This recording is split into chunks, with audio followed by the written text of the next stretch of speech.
সারা শহর জ্বলছে, জানা আছে তো? জ্বালিয়েছেন তো আপনি। এই বাজে কথা বলবে না।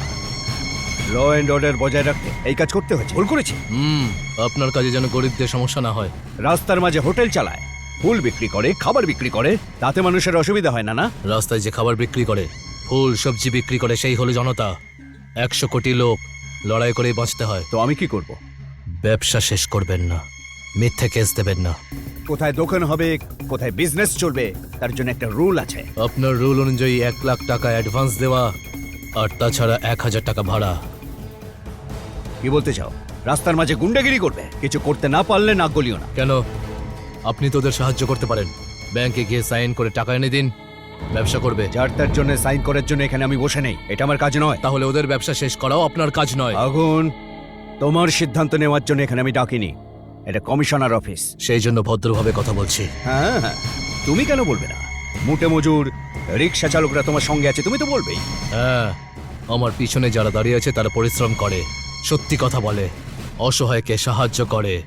ভুল করেও ভুল কাজ করার লোক এরা নয়। অন্যের টাকায় লোভ করে না এরা। পরিশ্রম করে অর্থ উপার্জন করে, কষ্টের মধ্যেও হাসি মুখে থাকে। গরিব হয়েও চুরি করে না, অশিক্ষিত কিন্তু আত্মসম্মানী। জেনে রাখুন। আমার এসব জানবার দরকার নেই। এই দাঙ্গার পিছনে তোমার লোকই আছে, এটা প্রমাণ করার জন্য আমি যে কোনো অ্যাকশন নিতে পারি। অ্যাকশন?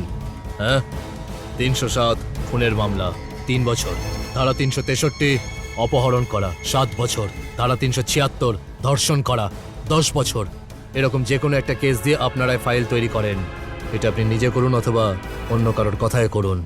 একটা কথা মনে রাখবেন, আপনি যে মাইনেটা পান সেটা নুনের বস্তা তোলা শ্রমিকের ঘাম, শ্রমিকের অক্লান্ত পরিশ্রম, মেহনতি মানুষের রক্ত।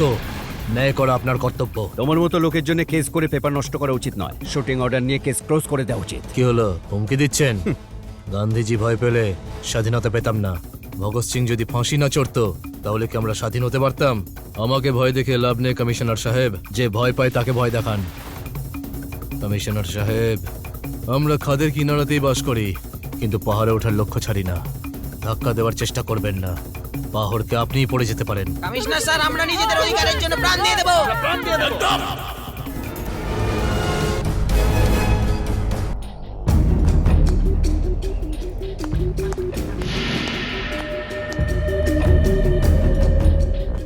ইউনিভার্সিটিতে যে তুমি ফার্স্ট হবে এটা আমরা জানতাম, কিন্তু তুমি জানতে কিনা সেটা আমরা জানি না।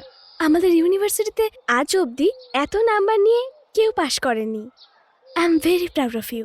তোমার চেয়েও বেশি তোমাকে যিনি পড়িয়েছেন ওনার কাছে এই কলেজ কৃতজ্ঞ।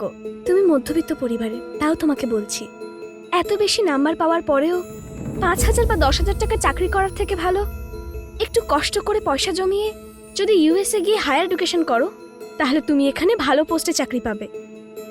না, এত দূর যে আমি পড়াশোনা করতে পেরেছি সেটাই আমার কাছে অনেক ম্যাডাম। এর চেয়ে বেশি আমি আমার বাবা আর পরিবারকে কোনো প্রেশার দিতে পারবো না। বিদেশ যাওয়ার জন্য খুব কম সময় আছে। তুমি তোমার বাবার সাথে কথা বলে যতটুকু পারো জোগাড় করো, বাকিটা আমি ব্যবস্থা করে দেব।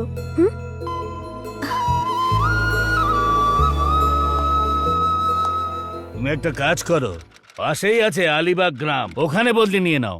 আমি অন্য কাউকে এখানে আনিয়ে নেব। স্যার, আপনি বলুন আমি কি করব। এনকাউন্টার, এটাই একটা রাস্তা। উড়িয়ে দাও ওকে। তুমি যদি না পারো তাহলে সরকারি বন্দুক আমাকে দাও, আমি মেরে দেবো ওকে। কি ব্যাপার, কি চিন্তা করছো? ভয় পেয়ে গেছো? ভেবে নিয়েছি, এনকাউন্টার করে দেব।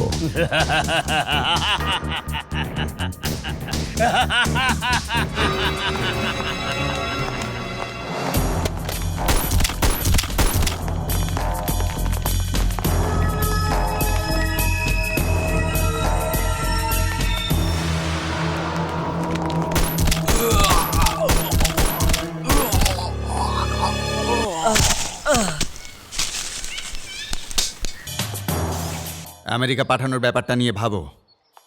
সিদ্ধান্ত নিয়ে নিয়েছি, আর বাবার সময় নেই। ও কালকেই তো চলে যাচ্ছে না, না পরেও তো যেতে পারে। ততদিন আমরা কিছু একটা ব্যবস্থা করে নেব। পড়াশোনার ব্যাপার, তুমি যেমনটা ভাবো তেমনটা নয়। সবাই যাচ্ছে, ও যদি না যায় তাহলে কি করে হবে? পড়াশোনা করতে চায়, জীবনে বড় হতে চায়, বেশি কিছু চাইনি তো। এনকাউন্টারের কারণে তো প্রত্যেকেই হাত তুলে দিয়েছে। এবার আমাদের কি করা উচিত? এবার মনে হচ্ছে বাড়িটা বিক্রি করতে আরে হবে। সে কি কথা, এসব কি বলছো?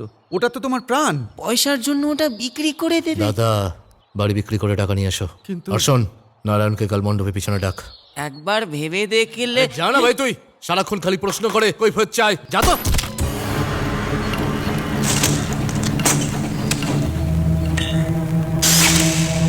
এই নাও টাকা।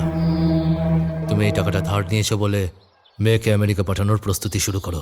না না না আগুন, ধরো। না না আরে ধরো নারায়ণ, বলছি তো নিতে। আগুন, আজ আমার পরিবারের মুখে অন্ন জুটছে সেটা তোমার দোয়াতেই। তুমি আমার পরিবারের জন্য যা করেছো, অনেক করেছো। না নারায়ণ, ব্যাপারটা বোঝো। ওর যাওয়ার বড্ড ইচ্ছে। পড়াশোনা করলে অনেক বড় কি হবে। বড় হবে? আর বড় হবার কোনো প্রয়োজন নেই। দেখো, ওর যা পড়ার কথা ছিল ও পড়াশোনা করেছে। নারায়ণের মেয়ে অনেক পড়াশোনা করেছে, এর বেশি পড়ার কোনো প্রয়োজন নেই। তোমাকে বিয়ে করে সংসার করুক, ব্যাস যথেষ্ট। আরে দাদা, তুমি বোঝাও না। বলছো তো আগুন, ও কি বলবে? দেখো, আমার কথাটা বোঝবার চেষ্টা করো। তুমি ওকে ভালোবাসো তো? তুমি ওকে তুলে নিয়ে গিয়ে মন্দিরে গিয়ে বিয়ে করে নাও। তুমি এরকম করলে কে তোমায় আটকাবে? তুমি আমাকে সম্মান দিয়েছো, তুমি আমার জন্য অনেক কিছু করেছো। তুমি কেন বুঝছো না? তুমি আমার কাছে একদম ভগবান স্বরূপ। এটা নাও আর যাও এখান থেকে। এসব কি হবে? 100 টাকা দাও, মঙ্গলসূত্র আনবো। নারায়ণ, পুলিশের প্রত্যেকটা গুলিতে আমার নাম লেখা আছে। ওরা যে কোনো মুহূর্তে আমাকে মেরে ফেলতে পারে। এরকম অবস্থায় তুমি বলছো নাকি বিয়ে করতে? কি করে আমি ওকে বিয়ে করতে পারি? পাগলের মতো কথা বলছো। আমার কথা শোনো, যাও এখান থেকে, যাও। আগুন, তুমি আমার কথা শোনো, ওকে আমেরিকা যেতে দিও না। আমার কথা শোনো আগুন। আরে কি দেখছো? বলো না কিছু। আগুন, না আগুন, তোমরা কিছু বলো না। আগুন, আমার কথা শোনো আগুন। ওর আমেরিকা যাওয়াটা আমি চাইছি না আগুন। আমার কথা শোনো আগুন।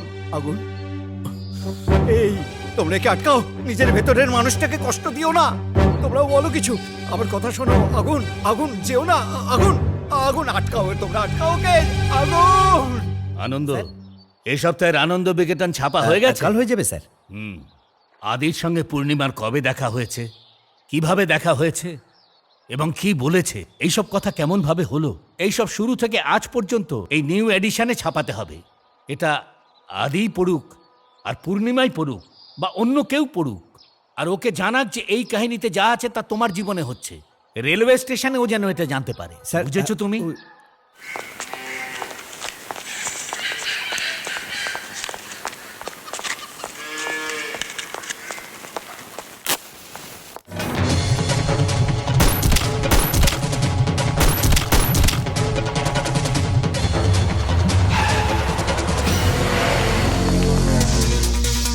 ওখানে পৌঁছে গিয়েই আমায় ফোন করবে।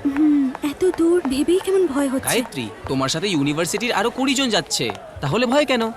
তুমিও তো আমার সঙ্গে যেতে পারো, তাই না? কালই আমার একটা খুব ইম্পর্টেন্ট ম্যাচ আছে। তুমি কিছু ইম্পর্টেন্ট বুকসের কথা বলছিলে না? তুমি নিয়ে আসো, আমি কোচের সামনে দাঁড়াচ্ছি। ওকে, কোচ নাম্বার S2।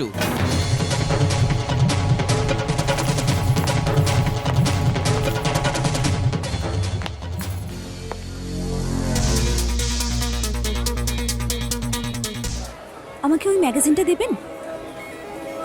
দাঁড়ান, এটাও নিন।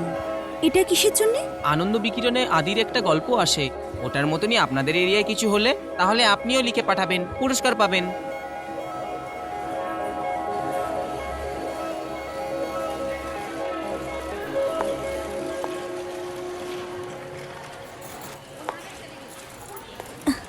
আগুন, তুমি এখানে কি করছো? তুমি চলে যাচ্ছ তাই ভাবলাম দেখা করে যাই। আমি তো ভয়ই পেয়ে গেছিলাম। আমি ভাবলাম আবার কারোর সাথে ঝগড়া করে রেল স্টেশন বন্ধ করতে এসেছো। আমার কথা শুনলে তোমার খুব রাগ হয়, তাই না? আমার বান্ধবীও আমাকে সি অফ করতে স্টেশনে আসেনি, কিন্তু তুমি এসেছো। তুমি আমাকে নিয়ে খুব ভাবো, তাই না? জানো আমি কি চাই? আমি চাই তুমি এই গুন্ডামিগুলো ছেড়ে দাও। সবাই তোমার প্রশংসা করুক, তুমি একজন ভালো মানুষ হও। সবাই তোমাকে নিয়ে সমালোচনা না করলে তোমারও তো ভালো লাগবে। এরপরে আমি আবার 1 বছর পরে আসব। তুমি যদি আমাকে নিয়ে এত ভাবো তাহলে এসব ছেড়ে দাও না। তুমি একজন সাধারণ মানুষের মতো জীবন কাটিয়ে তো দেখো। যদি তুমি এভাবে থাকো তাহলে আমি খুব খুশি হব। তুমি আমায় কথা দাও যে তুমি আমার সব কথা শুনবে।